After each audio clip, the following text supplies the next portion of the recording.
为气界所居之处。重浊之气下降则为地，大地为重浊，此为气。认识老母娘天上帝是否存在天？古人认为天是有情感能思想的存在者。孔子说过：或罪于天，无所导也。所作所为得罪了上天，有违天理，那么祈祷再多也是没有用的。予所否者，天厌之，做了违背良心的事情，上天就会唾弃我为乎？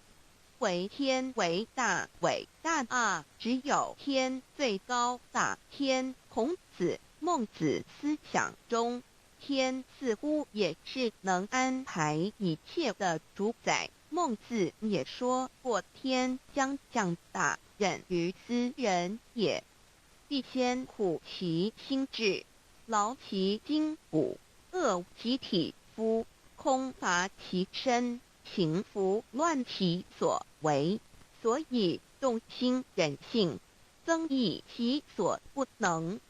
道大道无形，生育天地；大道无情，运行日月；大道无名，讲万物，无不知其名，想名曰道。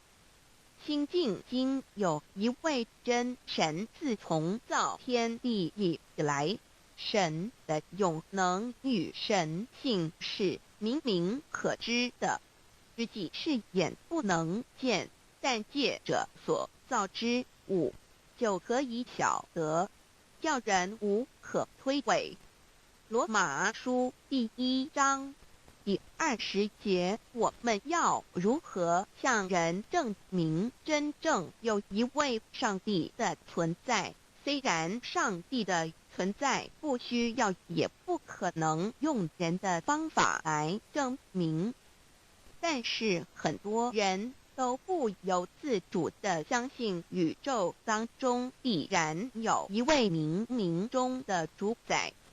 在我们生活经验中，当我们尽了所有的努力，常常会带着希望说谋事在人，成事在天，生死有命，富贵在天。